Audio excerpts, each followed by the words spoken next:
everyone, welcome back to notebuddy.in. So ഇന്നത്തെ video നമ്മൾ IGNOU MEG2 British drama ഒരു complete marathon video ആണ്. അതായത് എക്സാമിന് ആവശ്യമായിട്ടുള്ള ഇമ്പോർട്ടൻറ്റ് ബ്ലോക്സ്, അതുപോലെ major dramatist, important place, themes, characteristics, dramatic techniques, literary terms, important questions എല്ലാം ഒറ്റ വീഡിയോയിൽ തന്നെ നമ്മൾ സിമ്പിളായിട്ട് കവർ ചെയ്യുന്നതാണ്.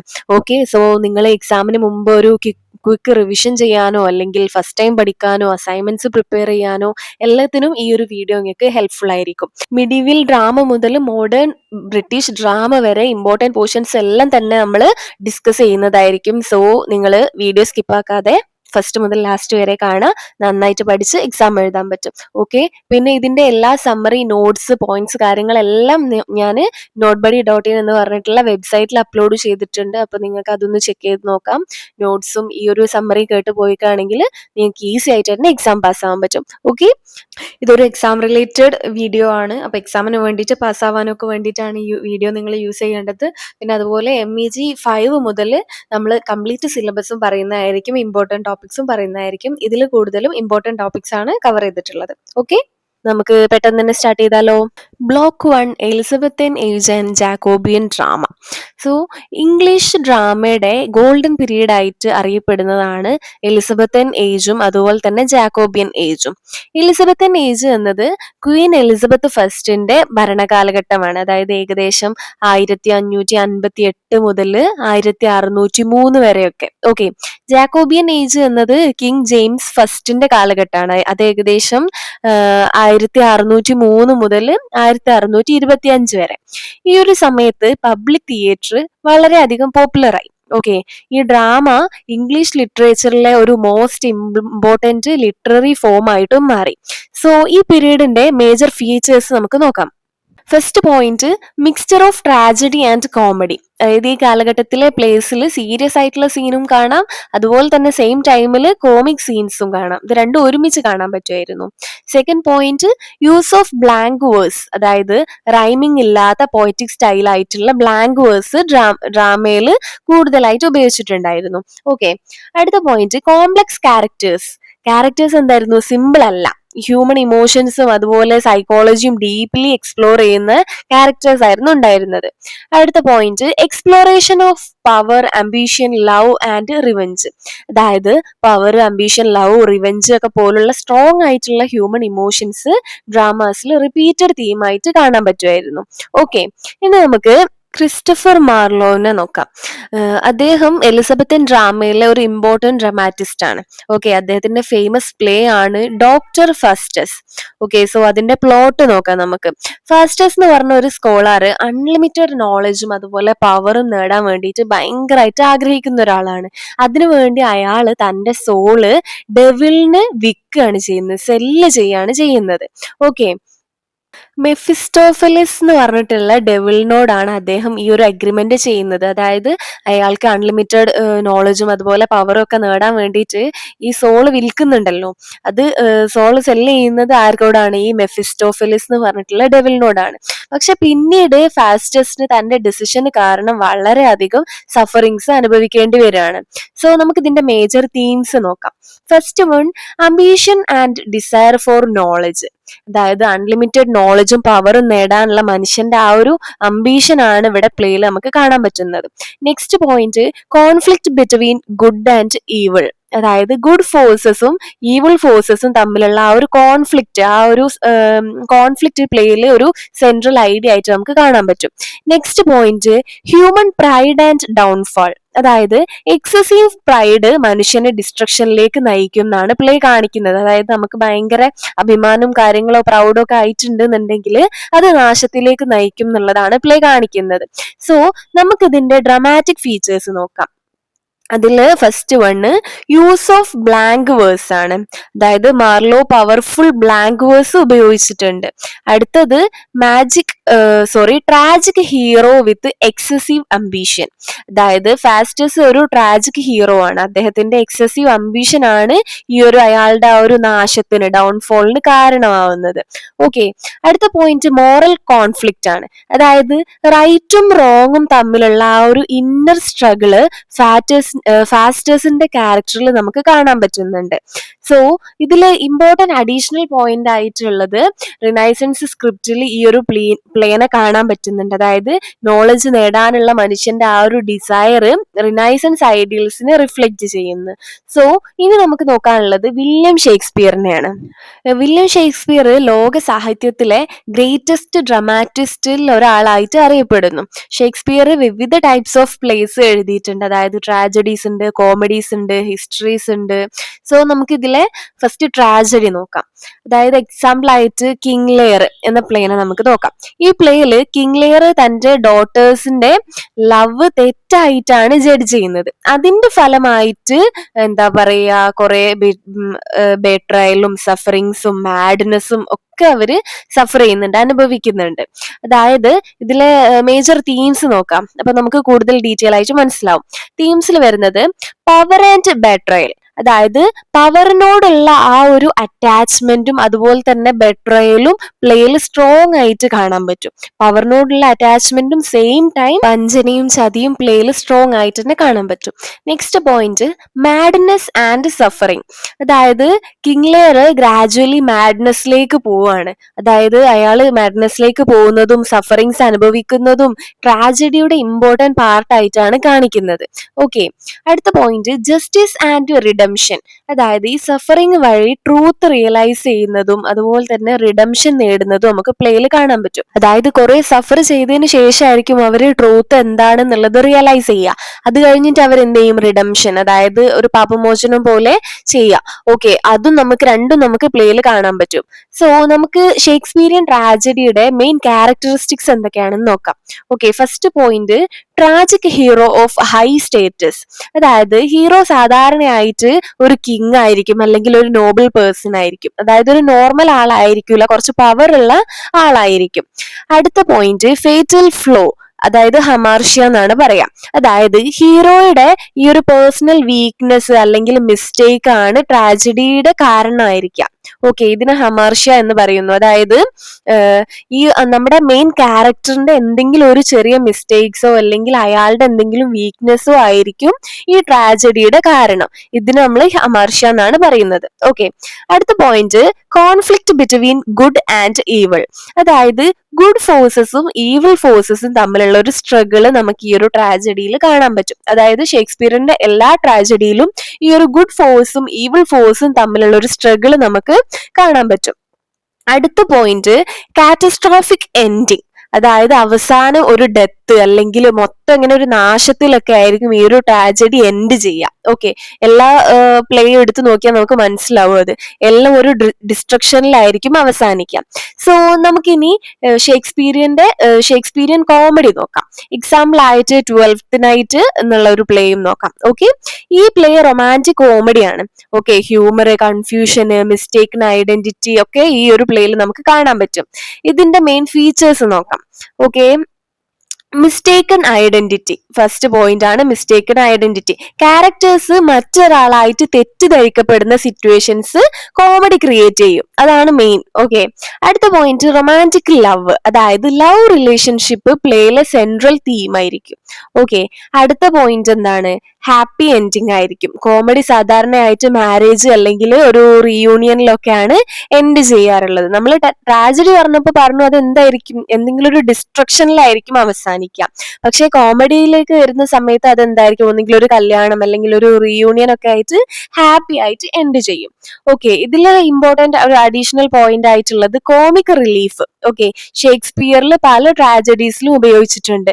സീരിയസ് സീനിനിടയിൽ കോമിക് സീന് ആഡ് ചെയ്തിട്ട് ഓഡിയൻസിന്റെ ആ ഒരു ടെൻഷൻ ഒക്കെ ഒന്ന് റെഡ്യൂസ് ചെയ്യുന്നതാണ് ഈ ഒരു കോമിക് റിലീഫ് എന്ന് പറയുന്നത്. ഓക്കെ, സോ ഇത്രയാണ് നമ്മളെ ഈ ഒരു ബ്ലോക്ക് 1 എലിസബത്തൻ ആൻഡ് ജാക്കോബിയൻ ഡ്രാമയിൽ നമുക്ക് പഠിക്കാനുള്ളത്.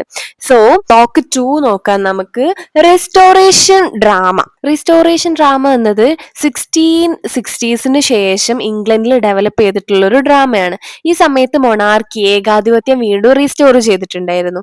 അതായത് പ്യൂരിറ്റൻ പീരീഡിൽ തിയേറ്റേഴ്സ് ഒക്കെ ക്ലോസ് ചെയ്തിരുന്നു. അതായത് പ്യൂരിറ്റൻ എന്ന് പറഞ്ഞ ഒരു റിലീജിയസ് ഗ്രൂപ്പ് ഭരിക്കുന്ന സമയം, ആ ഒരു പീരീഡിൽ ഈ ഒരു തിയേറ്റേഴ്സ് ഒക്കെ ക്ലോസ് ചെയ്തിട്ടുണ്ട്. കാരണം അവര് പറഞ്ഞത് ഡ്രാമ ഇമ്മോറൽ ആണ്, അതായത് ജനങ്ങളെ തെറ്റായ വഴിയിലേക്ക് കൊണ്ടെത്തിക്കും എന്ന്, അങ്ങനെ ഒരു വിശ്വാസം ഉണ്ടായിരുന്നു.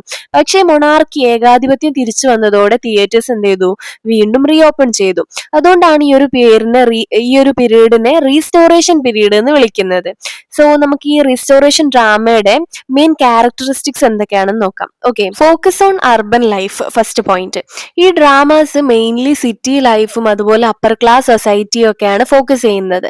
Second point, satirical portrayal of society, അതായത് സൊസൈറ്റിയിലെ ആർട്ടിഫിഷ്യൽ ബിഹേവിയർ, അതുപോലെ ഹിപ്പോക്രസി, സെൽഫിഷ്നെസ്, ഫേക്ക് ആയിട്ടുള്ളത്, ഇതൊക്കെ സെറ്റയർ വഴി അവതരിപ്പിക്കുക. അതായത് എന്താ പറയാ, കുറച്ച് കോമഡി ആയിട്ടും അതുപോലെ തന്നെ കുറച്ച് സർക്കാസം ഉപയോഗിച്ചിട്ട് ക്രിട്ടിസൈസ് ചെയ്യുക. ഓക്കെ, അടുത്ത point, themes of marriage and sexual intrigue, അതായത് മാരേജ് റിലേഷൻഷിപ്സ്, അതുപോലെ റൊമാൻറ്റിക് അഫെയർസ്, മാനിപ്പുലേഷൻ എന്നിവ പ്ലേസിൽ ഒരു കോമൺ തീമായിട്ട് കാണപ്പെടുന്നുണ്ടായിരുന്നു. അടുത്തത് വിറ്റി ഡയലോഗ്സ്, അതായത് സ്മാർട്ടും ഹ്യൂമറസും ഒക്കെ ആയിട്ടുള്ള ക്ലെവർ ആയ ഡയലോഗ്സ് റീസ്റ്റോറേഷൻ ഡ്രാമയുടെ ഒരു മേജർ ഫീച്ചറാണ്. ഓക്കെ, അതായത് സ്മാർട്ടും ഹ്യൂമറസും ഒക്കെ ആയിട്ടുള്ള ക്ലെവർ ആയിട്ടുള്ള ഡയലോഗ്സ്, അത് ഈ ഒരു റീസ്റ്റോറേഷൻ പീരീഡിലെ ഡ്രാമയിലെ മേജർ ഫീച്ചറാണ്. ഓക്കെ, ഇനി നമുക്ക് റീസ്റ്റോറേഷനിലെ കോമഡി എന്തൊക്കെയാണെന്ന് നോക്കാം. കോമഡിയിൽ എന്തൊക്കെയാ വരുന്നതെന്ന്. Restoration comedy mainly upper class സൊസൈറ്റിയുടെ മാനേഴ്സും അതുപോലെ ബിഹേവിയറും ഒക്കെ കളിയാക്കുന്ന രീതിയിൽ ആണ് കോമഡി ചെയ്തിട്ടുള്ളത്. ഓക്കെ, സറ്റയർ ചെയ്യുന്ന കോമഡിയാണ് ഉള്ളത്. ഈ ടൈപ്പ് ഓഫ് കോമഡിനെ കോമഡി ഓഫ് മാനേഴ്സ് എന്നും വിളിക്കുന്നുണ്ട്. സോ എന്താണ് കോമഡി ഓഫ് മാനേഴ്സ് ക്വസ്റ്റ്യൻ വന്നാൽ നമുക്ക് എഴുതാൻ പറ്റണം. ഓക്കെ, ഇമ്പോർട്ടന്റ് എക്സാമ്പിൾ ആണ് the Way of the world. ഈ പ്ലേ വില്യം കോൺഗ്രീവ് എഴുതിയിട്ടുള്ള ഫേമസ് റീസ്റ്റോറേഷൻ കോമഡിയാണ്. സോ അതിന്റെ പ്ലോട്ട് നോക്കാം നമുക്ക് എന്തൊക്കെയാണെന്നുള്ളത്. അതിന്റെ പ്ലോട്ടിൽ വരുന്നത് മിറാബലും മിലാമാൻഡും തമ്മിലുള്ള ലവ് റിലേഷൻഷിപ്പ് ആണ് ഈ ഒരു പ്ലേന്റെ സെൻട്രൽ ഫോക്കസ് എന്ന് പറയുന്നത്. അവര് മാരേജ് ചെയ്യാൻ ആഗ്രഹിക്കുന്നുണ്ടെങ്കിലും കൂടിയിട്ട് സൊസൈറ്റിയിലെ റൂൾസ്, അതുപോലെ ഫാമിലി പ്രഷർ, ഫിനാൻഷ്യൽ ഇഷ്യൂസ്, ഇതൊക്കെ ഒരു വലിയ ഒബ്സ്റ്റക്കിൾസ് ആയിട്ട് മാറുകയാണ്. അവർക്ക് എന്താ പറയാ, കുറെ ബാരിക്കേഡ്സ് ചാടിക്കടക്കേണ്ടതായിട്ട് വരുവാണ്. ഈ സ്ട്രഗിൾസും സോഷ്യൽ ഗെയിംസും ആണ് പ്ലേയിൽ ഹ്യൂമർ ക്രിയേറ്റ് ചെയ്യുന്നത്. ഓക്കെ, ഇനി നമുക്ക് ഇതിന്റെ തീംസ് ആണ് നോക്കാനുള്ളത്. First one, marriage and social conventions. അതായത് മാരേജ് ഇവിടെ പ്യുവർ ലവ് റിലേഷൻഷിപ്പ് ആയിട്ട് മാത്രമല്ല അവതരിപ്പിക്കുന്നത്.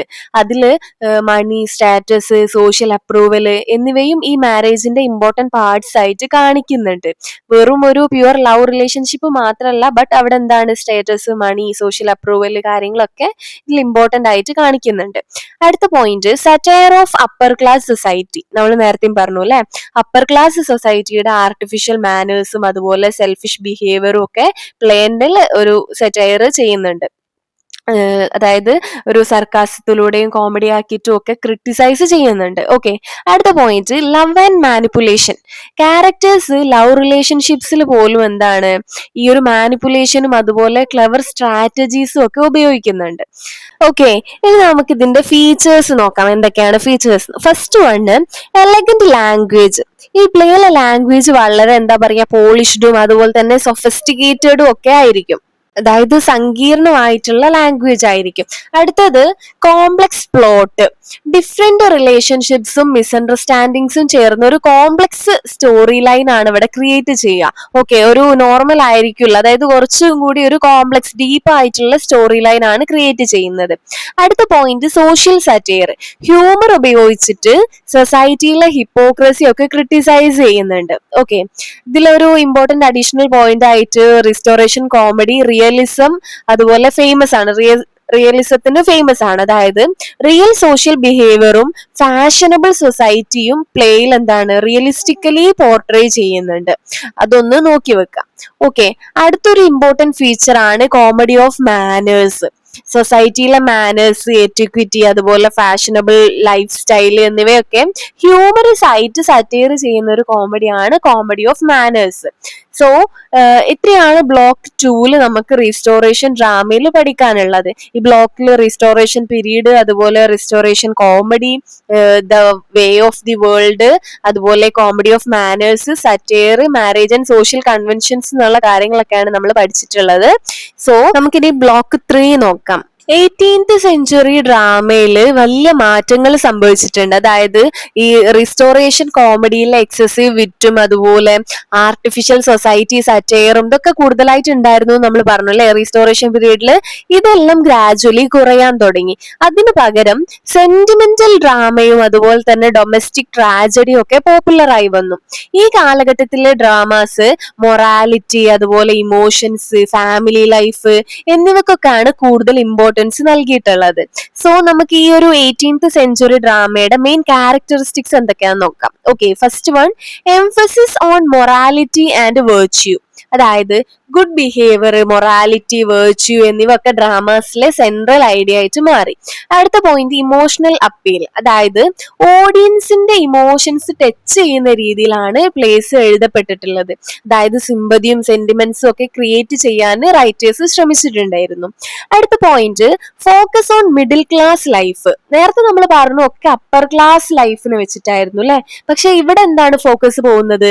മിഡിൽ ക്ലാസ് ലൈഫാണ്.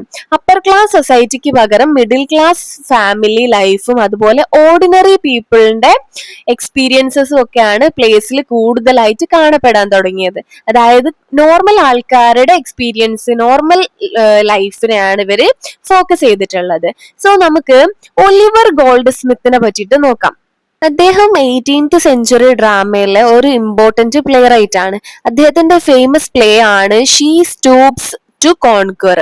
ഈ പ്ലേ കോമഡി ജോണറിൽ ഒരു ഇമ്പോർട്ടന്റ് വർക്ക് ആണ്. സോ നമുക്ക് അതിന്റെ പ്ലോട്ട് നോക്കാം. ഇത് കുറച്ച് കൺഫ്യൂസിംഗ് ആണ്, നന്നായിട്ട് ശ്രദ്ധിക്കണം കേട്ടോ. യങ് മാർലോ എന്ന് പറഞ്ഞിട്ടുള്ള ഷൈ ആയിട്ടുള്ള ഒരു യങ് മാന് തന്റെ ഫ്രണ്ട് ആയിട്ടുള്ള ഹാസ്റ്റിങ്സിന്റെ കൂടെ മിസ്റ്റർ ഹാർഡ് കാസ്റ്റിലിന്റെ വീട്ടിലേക്ക് പോവാണ്. അതായത് മാർലോവും ഹാസ്റ്റിങ്സും കൂടെ മിസ്റ്റർ ഹാർഡ് കാസ്റ്റിലിന്റെ വീട്ടിലേക്ക് പോവാണ്. ആക്ച്വലി മാർലോ അവിടേക്ക് പോണത് അദ്ദേഹത്തിന്റെ ഡോട്ടർ ആയിട്ടുള്ള, ഐ മീൻ മിസ്റ്റർ ഹാർഡ് കാസ്റ്റിലിന്റെ ഡോട്ടർ ആയിട്ടുള്ള കേറ്റിനെ മാരി ചെയ്യാൻ വേണ്ടിയിട്ടാണ്. പക്ഷേ ഇവർ പോകുന്ന സമയത്ത് വഴിയിൽ വെച്ചിട്ട് ടോണി എന്ന് പറഞ്ഞിട്ടുള്ള ഒരു മിസ്റ്റീവിയസ് ബോയ് അവരെ ട്രിക്ക് ചെയ്യാണ്. അവർ പറഞ്ഞിട്ടുള്ളത് ഹാർഡ് കാസ്റ്റിലിന്റെ വീട് ഒരു ഹോട്ടലാണ്, ഒരു ഇന്നാണെന്നാണ് പറഞ്ഞിട്ട് കൺഫ്യൂസ് ചെയ്യാണ്. അതുകൊണ്ട് തന്നെ മാർലോ ആ വീട്ടിലൊരു ഗസ്റ്റിനെ പോലെ ബിഹേവ് ചെയ്യാണ്. അതായത് അദ്ദേഹത്തിന് മിസ്റ്റർ ഹാർഡ് കാസ്റ്റിലിനെ ഒരു ഓണറെ പോലെ, ഹോട്ടൽ ഓണറെ പോലെയും ട്രീറ്റ് ചെയ്യാണ്. ഇതേ സമയം കേറ്റ് ഹാർഡ് കാസ്റ്റിൽ ഒരു ഇൻട്രസ്റ്റിംഗ് ട്രിക്ക് ചെയ്യാണ് അവരുടെ മകള്. അവരെന്താ വെച്ചാല് മാർലോ ഒരു റിച്ച് ലേഡീസിനൊക്കെ കണ്ടിട്ടാണെങ്കിൽ ഭയങ്കര ഷൈ ആവുന്ന ആളാണ്. പക്ഷെ നോർമൽ ഗേൾസിനോടാണെങ്കിൽ അദ്ദേഹം കോൺഫിഡന്റ് ആയിട്ട് സംസാരിക്കുകയും ചെയ്യും. അപ്പൊ ഈ കേറ്റ് ഹാർഡ് കാസ്റ്റിൽ ഇത് മനസ്സിലാക്കിയിട്ടുണ്ട്. അതുകൊണ്ട് അവള് തന്റെ റിയൽ ഐഡന്റിറ്റി ഹൈഡ് ചെയ്തുകൊണ്ട് ഒരു സിമ്പിൾ ബാർമെയ്ഡ് ആയിട്ടാണ് ഇദ്ദേഹത്തിന്റെ അടുത്ത് സംസാരിക്കാൻ പോകുന്നത്. ആ ഒരു സമയത്ത് മാർലോ അവളോട് ഫ്രീ ആയിട്ട് സംസാരിക്കാൻ തുടങ്ങണം. കാരണം അവളൊരു നോർമൽ ഗേൾ ആണല്ലോ. അവൾ എന്തിനാ ഇങ്ങനെ ചെയ്യുന്നതെന്ന് വെച്ചാൽ മാർലോനോടുള്ള മാർലോന് ഇവളോട് ഒരു സ്നേഹം തോന്നാൻ വേണ്ടിയിട്ടൊക്കെയാണ് ഇങ്ങനെ ചെയ്യുന്നത്. ഓക്കെ, ഇതാണ് ഇതിന്റെ ഒരു പ്ലോട്ട്.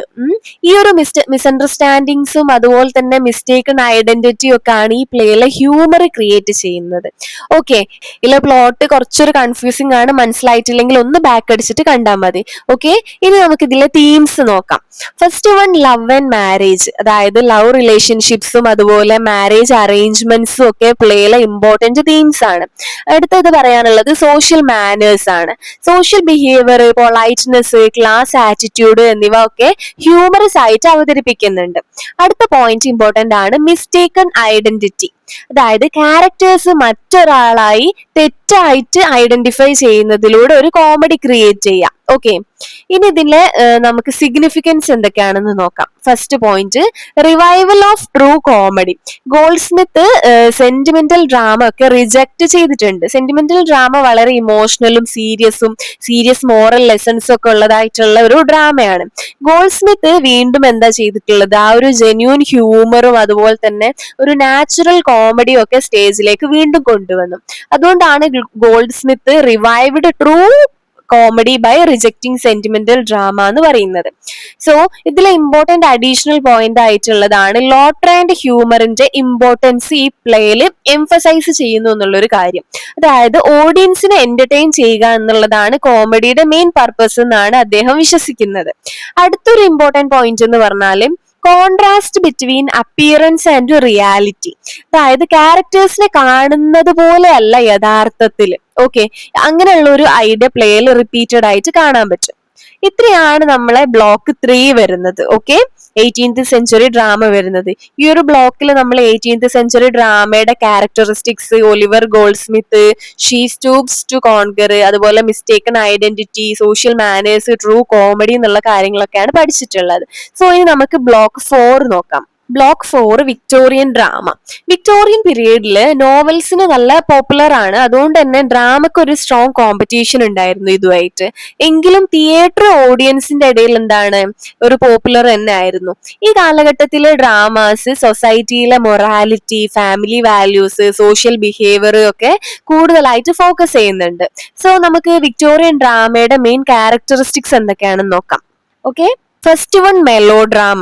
അതായത് മെലോ ഡ്രാമ വിക്ടോറിയൻ തിയേറ്ററിലെ ഇമ്പോർട്ടന്റ് ഫീച്ചർ ആണ്. ഇതിൽ എക്സാജറേറ്റഡ് ആയിട്ടുള്ള ഇമോഷൻസ്, അതുപോലെ സസ്പെൻസ്, ഡ്രാമാറ്റിക് സിറ്റുവേഷൻസ് എന്നിവ കൂടുതലായിട്ട് കാണാൻ പറ്റുമായിരുന്നു. യൂഷ്വലി ഗുഡ് ക്യാരക്ടേഴ്സും ഈവിൾ ക്യാരക്ടേഴ്സും ക്ലിയർലി സെപ്പറേറ്റ് ചെയ്തിരിക്കും. ഓക്കെ, നമുക്ക് ഇതിനെ കറക്റ്റ് ആയിട്ട് മനസ്സിലാക്കാൻ പറ്റും ഗുഡ് ക്യാരക്ടേഴ്സ് ഏതാണ്, ഈവിൾ ക്യാരക്ടേഴ്സ് ഏതാണെന്നുള്ളത്.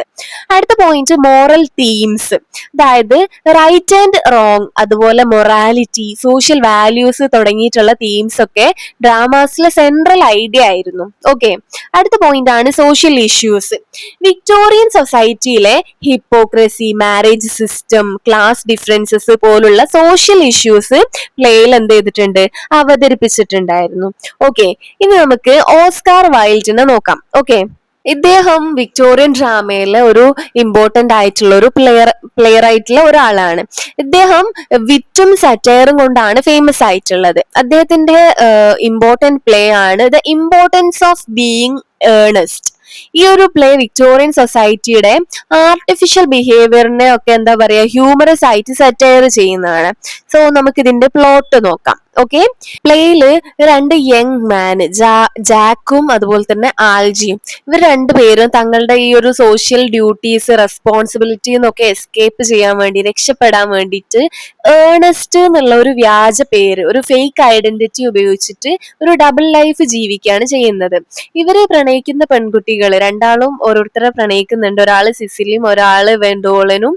ഇങ്ങനെ ഇവർ രണ്ടുപേരും ഏർണസ്റ്റ് എന്നുള്ള പേരുള്ള ആളെ മാത്രമേ കല്യാണം കഴിക്കൂ എന്ന് ഭയങ്കര നിർബന്ധമുള്ള ഒരു ഒബ്സഷൻ ഉള്ള 2 ആൾക്കാരായിരുന്നു. അതുകൊണ്ട് തന്നെ രണ്ടുപേരും ഈ വ്യാജ പേരിൽ തന്നെയാണ് പ്രണയിക്കുന്നത്. അങ്ങനെ ക്ലൈമാക്സിൽ ട്വിസ്റ്റ് എന്താന്ന് വെച്ചാല് ഒടുവിൽ ഇവരുടെ കള്ളം പൊളിയുന്നുണ്ട് രണ്ടുപേരുടെയും. പക്ഷെ എൻഡിലാണ് മനസ്സിലാക്കുന്നത് ജാക്ക് യഥാർത്ഥത്തിൽ ആൽജിയുടെ സ്വന്തം ജ്യേഷ്ഠനാണെന്നും അവന്റെ യഥാർത്ഥ പേര് ഏർണസ്റ്റ് ആണെന്നുള്ളതൊക്കെ അതൊക്കെ അപ്രതീക്ഷിതമായിട്ട് തെളിയാണ് ചെയ്യുന്നത്. അപ്പൊ ഈ ഒരു കൺഫ്യൂഷനും ഡിസെപ്ഷനും ഒക്കെയാണ് ഈ ഒരു പ്ലേയിലെ കോമഡി ക്രിയേറ്റ് ചെയ്യുന്നത്. ഓക്കെ, ഇനി നമുക്ക് ഇതിലെ തീംസ് നോക്കാം. Okay, first one hypocrisy of Victorian society. അതായത് വിക്ടോറിയൻ സൊസൈറ്റി പുറത്തേക്ക് എന്താ പറയാ ഭയങ്കര റെസ്പെക്റ്റബിൾ ഒക്കെ ആയിട്ടുള്ള ആളായിട്ട് ഫേക്ക് ആയിട്ട് കാണിച്ചാലും ഉള്ളിൽ ഭയങ്കര ഹിപ്പോക്രസി നിറഞ്ഞതാണ്. അതായത് പുറത്തേക്ക് ഒരു ഫേക്ക് ഇട്ട് നിൽക്കുക, ഒരു റെസ്പെക്റ്റബിൾ ഒരു പേഴ്സണാലിറ്റി ആയിട്ടും, പക്ഷെ ഉള്ളിൽ കംപ്ലീറ്റ് എന്താണ് ഹിപ്പോക്രസി നിറഞ്ഞിട്ടുള്ളത്. അങ്ങനെയാണ് വൈൽഡ്, നമ്മൾ ഓസ്കാർ വൈൽഡ് ഈ ഒരു ഇതിനെ എന്താ പറയാ കോമഡിയും അതുപോലെ ക്രിട്ടിസൈസ് ഒക്കെ ചെയ്യുന്നുണ്ട്, അതുപോലെ സറ്റയർ ചെയ്യുന്നുണ്ട്. അതാണ് ഫസ്റ്റ് പോയിന്റ്. ഇനി പറയാനുള്ളത് മാരേജ് ഇൻ സോഷ്യൽ എക്സ്പെക്ടേഷൻസ്. അതായത് മാരേജ് ലവിന് വേണ്ടി മാത്രമല്ല, എന്താണ് സോഷ്യൽ സ്റ്റാറ്റസും റെപ്യൂട്ടേഷനും ഒക്കെ വേണ്ടി കാണുന്ന ഒരു ആറ്റിറ്റ്യൂഡ് നമ്മൾ ഈ ഒരു പ്ലേ ക്രിട്ടിസൈസ് ചെയ്യുന്നുണ്ട്. അതായത് മാരേജ് വെറും ലവിന് വേണ്ടി മാത്രമല്ല, പക്ഷെ എന്താണ് സോഷ്യൽ സ്റ്റാറ്റസും റെപ്യൂട്ടേഷനും കാര്യങ്ങൾക്കൊക്കെ വേണ്ടിയിട്ട് അങ്ങനെയുള്ള ഒരു ആറ്റിറ്റ്യൂഡ് ഇതിലുണ്ട് എന്നാണ് പറയുന്നത്. അടുത്തത് ഐഡന്റിറ്റി ആൻഡ് ഡിസെപ്ഷൻ. അതായത് ക്യാരക്ടേഴ്സ് ഫേക്ക് ഐഡന്റിറ്റീസ് ഉപയോഗിക്കുന്നത് കോമഡിയുടെയും അതുപോലെ തന്നെ സെറ്റയറിന്റെയും ഒക്കെ ഒരു മേജർ സോഴ്സ് ആണ്. ഇങ്ങനെ ഉണ്ടാക്കുന്നതിലൂടെ അവർക്ക് കൂടുതൽ കോമിക് ആക്കാനും അതുപോലെ സറ്റയർ ചെയ്യാനും സാധിക്കും. ഓക്കെ, നമുക്ക് ഇനി ഇതിന്റെ ഫീച്ചേഴ്സ് നോക്കാം. ബ്രില്യന്റ് വിറ്റ്, അതായത് ഓസ്കാർ വൈൽഡിന്റെ ഡയലോഗ്സ് വളരെ ക്ലവറും വിറ്റിയും ഒക്കെ ആയിട്ടുള്ളതാണ്. അടുത്തത് സറ്റയർ, ഹ്യൂമർ ഉപയോഗിച്ചിട്ട് വിക്ടോറിയൻ സൊസൈറ്റിയുടെ ഒരു ആർട്ടിഫിഷ്യൽ മാനേഴ്സ് ഒക്കെ വൈൽഡ് എന്ത് ചെയ്യുന്നുണ്ട്, ക്രിട്ടിസൈസ് ചെയ്യുന്നുണ്ട്. അടുത്തത് ലൈറ്റ് കോമഡി, അതായത് പ്ലേ സീരിയസ് ട്രാജഡി ഒന്നുമല്ല, ലൈറ്റ് ഹാർട്ടഡ് ആയിട്ടുള്ള ഒരു ഹ്യൂമറും അതുപോലെ എന്റർടൈനിങ് ആയിട്ടുള്ള സിറ്റുവേഷൻസും ഒക്കെയാണ് പ്ലേയിലെ മേജർ അട്രാക്ഷൻസ് എന്ന് പറയുന്നത്. പിന്നെ ഒരു പോയിന്റ് എന്ന് പറയുന്നത് കോമഡി ഓഫ് മാനേഴ്സിന്റെ ഇൻഫ്ലുവൻസ് ഈ ഒരു പ്ലേയിൽ കാണാം. അതായത് അപ്പർ ക്ലാസ് സൊസൈറ്റിയുടെ മാനേഴ്സും അതുപോലെ സോഷ്യൽ ബിഹേവിയറും ഒക്കെ ഹ്യൂമറസ് ആയിട്ട് തന്നെ പോർട്രേ ചെയ്യുന്നുണ്ട്. അടുത്തൊരു ഫീച്ചർ എന്ന് പറയുന്നത് എപ്പിഗ്രമാറ്റിക് ഡയലോഗ്, അതായത് short clever memorable statements wild വളരെ കൂടുതലായിട്ട് ഉപയോഗിക്കുന്നുണ്ട്. അതിനൊരു എക്സാമ്പിൾ ഒക്കെ ആയിട്ട് ഇവിടെ തന്നിട്ടുള്ളത് the truth is rarely pure and never simple. ഇത്തരത്തിലുള്ള വിറ്റി സ്റ്റേറ്റ്മെന്റ്സ് ഇദ്ദേഹത്തിന്റെ സ്റ്റൈലിന്റെ ഒരു മേജർ ഫീച്ചർ ആണ്. സോ ഇത്രയാണ് നമ്മളെ ബ്ലോക്ക് 4 വരുന്നത്, വിക്ടോറിയൻ ഡ്രാമ. എല്ലാ ബ്ലോക്കിലെയും ഇമ്പോർട്ടന്റ് ക്വസ്റ്റ്യൻസ് അതുപോലെ റിപ്പീറ്റഡ് ആയിട്ട് ചോദിക്കുന്ന ക്വസ്റ്റ്യൻസ് കാര്യങ്ങളൊക്കെ ഞാൻ ഇതിന്റെ നോട്ട്സിൽ ഇൻക്ലൂഡ് ചെയ്തിട്ടുണ്ട്. അതുപോലെ അതിന്റെ ലോങ് ആൻസേഴ്സും ഇൻക്ലൂഡ് ചെയ്തിട്ടുണ്ട്. അതൊക്കെ നിങ്ങൾക്ക് notebuddy.in എന്ന് പറഞ്ഞിട്ടുള്ള വെബ്സൈറ്റിൽ ചെക്ക് ചെയ്താൽ കിട്ടും കേട്ടോ. ഓക്കെ, ഇനി നമുക്ക് നോക്കാനുള്ളത് ബ്ലോക്ക് 5 ആണ്. Block 5 modern British drama. Modern drama ഒരു ലേറ്റ് 19th സെഞ്ചുറിയിലും അതുപോലെ 20th സെഞ്ചുറിയിലും ഒക്കെ ഡെവലപ്പ് ചെയ്തിട്ടുള്ള ഒരു ഡ്രാമാറ്റിക് മൂവ്മെന്റ് ആണ്. ഓക്കെ, ട്രഡീഷണൽ ഡ്രാമയിൽ നിന്ന് വ്യത്യസ്തമായിട്ട് മോഡേൺ ഡ്രാമ എന്താ പറയാ, റിയൽ ലൈഫ് പ്രോബ്ലംസ് അതുപോലെ സോഷ്യൽ ക്രിറ്റിസിസം, ഹ്യൂമൻ സൈക്കോളജി എന്നിവയൊക്കെ കൂടുതൽ ഫോക്കസ് ചെയ്തിട്ടുണ്ടായിരുന്നു. സൊസൈറ്റിയിലെ ഇനീക്വാളിറ്റീസ് അതുപോലെ ലോൺലിനെസ്, മീനിങ്ലെസ്നെസ് പോലുള്ള ഇഷ്യൂസ് മോഡേൺ ഡ്രാമാറ്റിസ്റ്റ് അവതരിപ്പിച്ചിട്ടുണ്ടായിരുന്നു.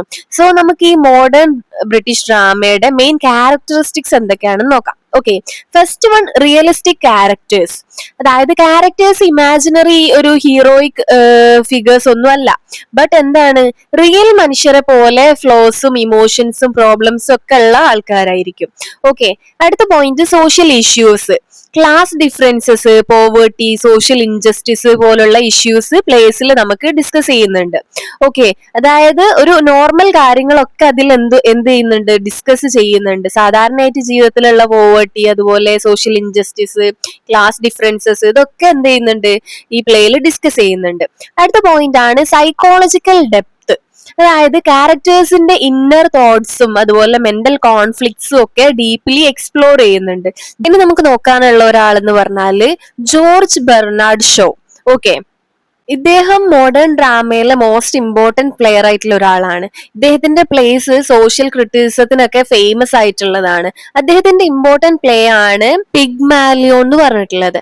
സോ നമുക്ക് അതിന്റെ പ്ലോട്ട് നോക്കാം. ഇതിന്റെ പ്ലോട്ടില് പ്രൊഫസർ ഹിഗിൻസ് എന്ന് പറഞ്ഞിട്ടുള്ള ഒരു ലാംഗ്വേജ് എക്സ്പേർട്ട്, അദ്ദേഹം എലിസ ഡൂലിറ്റിൽ എന്ന് പറഞ്ഞിട്ടുള്ള ഒരു പൂവർ ഫ്ലവർ ഗേളിനെ പ്രോപ്പർ ആയിട്ട് ഇംഗ്ലീഷ് പറയാൻ വേണ്ടിയിട്ട് ട്രെയിൻ ചെയ്യാണ്. ലാംഗ്വേജ് ചേഞ്ച് ചെയ്യുന്നതിലൂടെ എലിസയുടെ ഒരു സോഷ്യൽ സ്റ്റാറ്റസ് മാറുകയാണ് ചെയ്യുന്നത്. ഈ ഒരു ട്രാൻസ്ഫോർമേഷൻ ആണ് പ്ലേന്റെ സെൻട്രൽ ഐഡിയ എന്ന് പറയുന്നത്. സോ നമുക്ക് ഇതിന്റെ തീംസ് നോക്കാം. അതായത് ക്ലാസ് ഡിസ്റ്റിങ്ഷൻ, അതായത് സൊസൈറ്റിയിലെ അപ്പർ ക്ലാസ്സും ലോവർ ക്ലാസ്സും തമ്മിലുള്ള ഡിഫറൻസ് പ്ലേയിൽ നമുക്ക് കാണാൻ പറ്റും. അടുത്തത് സോഷ്യൽ മൊബിലിറ്റി, എഡ്യൂക്കേഷനും അതുപോലെ ലാംഗ്വേജും വഴി സോഷ്യൽ പൊസിഷന് ചേഞ്ച് ചെയ്യാൻ കഴിയും എന്നാണ് പ്ലേ സജസ്റ്റ് ചെയ്യുന്നത്. ഓക്കെ, അടുത്തത് പവർ ഓഫ് ലാംഗ്വേജ്, ലാംഗ്വേജ് മനുഷ്യന്റെ എന്താ പറയാ ഐഡന്റിറ്റിയെയും അതുപോലെ സോഷ്യൽ സ്റ്റാറ്റസിനെയും ഒക്കെ ഇൻഫ്ലുവൻസ് ചെയ്യുന്നു എന്നാണ് ഇദ്ദേഹം നമുക്ക് കാണിച്ചു തരുന്നത്. ഓക്കെ, സോ നമുക്ക് ഇപ്പോ ഇതിന്റെ ഡ്രാമാറ്റിക് സ്റ്റൈലിനെ നോക്കാം. Okay, dramatic style, first point realistic dialogue ആണ്. അതായത് നാച്ചുറൽ കോൺവെർസേഷൻ പോലെയുള്ള ഡയലോഗ്സ് ആണ് പ്ലേയിൽ ഉപയോഗിക്കുന്നത്. അതായത് റിയലിസ്റ്റിക് ആയിരിക്കും, ഒരു ആർട്ടിഫിഷ്യാലിറ്റി ഒന്നും നമുക്ക് തോന്നില്ല. അടുത്ത പോയിന്റ് ആണ് സോഷ്യൽ ക്രിറ്റിസിസം, ക്ലാസ് സിസ്റ്റവും അതുപോലെ സോഷ്യൽ ഇനീക്വാളിറ്റിയും ഒക്കെ അദ്ദേഹം എന്താ പറയാ ക്രിട്ടിസൈസ് ചെയ്യുന്നുണ്ട് ഈ പ്ലേയിൽ. ഓക്കെ, ഇന്റലക്ച്വൽ ഡിബേറ്റ്, അടുത്ത പോയിന്റ് ആണ് ഇന്റലക്ച്വൽ ഡിബേറ്റ്, അതായത് ക്യാരക്ടേഴ്സ് തമ്മിലുള്ള ഒരു ഡിസ്കഷൻസ് വഴി പുതിയ പുതിയ ഐഡിയാസ് അവർ അവതരിപ്പിക്കുന്നുണ്ട്.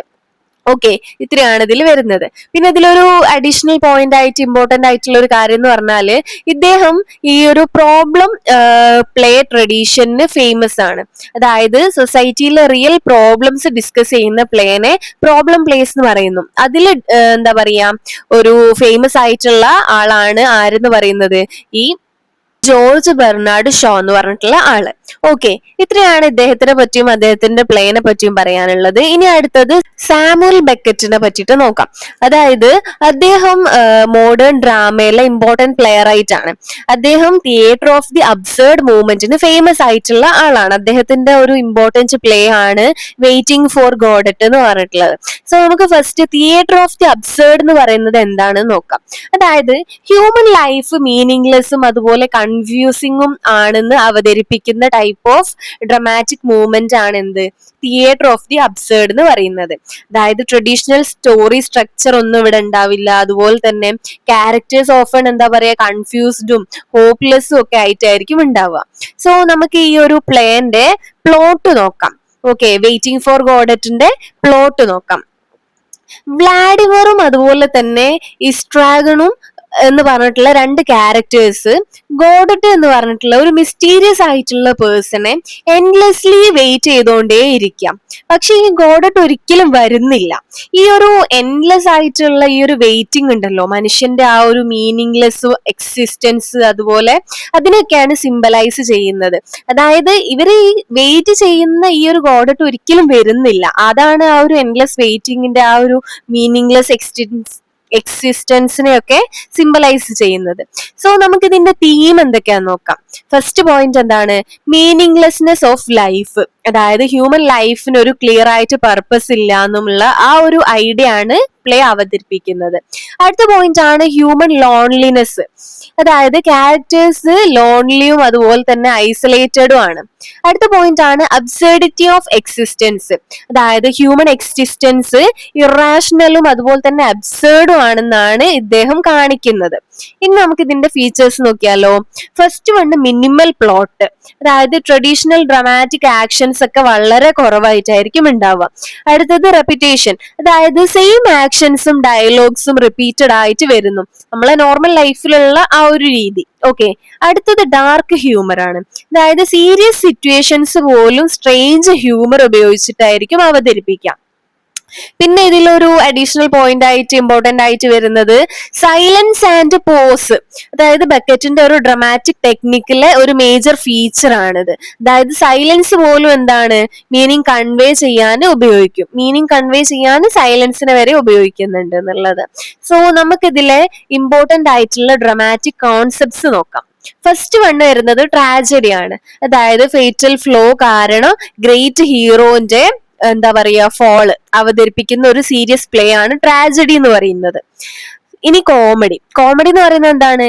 ഹാപ്പി എൻഡിങ് ഉള്ള, അതായത് ലവും സോഷ്യൽ റിലേഷൻഷിപ്സും ഒക്കെ ഫോക്കസ് ചെയ്യുന്ന പ്ലേ ആണ് കോമഡിയിൽ വരുന്നത്. അടുത്തത് ഡ്രമാറ്റിക് ഐറണി. അതില് ഓഡിയൻസിന് അറിയാവുന്ന കാര്യം ക്യാരക്ടേഴ്സിന് അറിയാത്ത സിറ്റുവേഷൻസ്, അതാണ് ഡ്രമാറ്റിക് ഐറണി. അതായത് ഓഡിയൻസിന് അറിയാവുന്ന കാര്യമായിരിക്കും ബട്ട് ക്യാരക്ടേഴ്സിന് അറിയാത്ത സിറ്റുവേഷൻസ്, അതാണ് ഡ്രമാറ്റിക് ഐറണിയിൽ വരുന്നത്. അടുത്ത ഒന്നാണ് ബ്ലാങ്ക് വേഴ്സ്. അതായത് അൺറൈംഡ് അയാംബിക് പെന്റാമീറ്റർ ആണ് ബ്ലാങ്ക് വേഴ്സ്. അതായത് എലിസബത്തൻ ഡ്രാമയിലൊക്കെയാണ് ഇത് കൂടുതലായിട്ട് ഉപയോഗിച്ചിട്ടുള്ളത്. സോ ഇത്രയാണ് നമ്മളെ ബ്ലോക്ക് 5 വരുന്നത്. So finally we have completed the full MEG2 British drama marathon. ഈ വീഡിയോയിൽ നമ്മൾ എലിസബത്തൻ ഡ്രാമ മുതൽ മോഡേൺ ബ്രിട്ടീഷ് ഡ്രാമ വരെയുള്ള important play rights, major place, dramatic movements, themes, literary concepts, repeated exam questions ഒക്കെ നമ്മൾ സിമ്പിൾ ആയിട്ട് മലയാളത്തിൽ എക്സ്പ്ലെയിൻ ചെയ്ത് പഠിച്ചു കഴിഞ്ഞിട്ടുണ്ട്.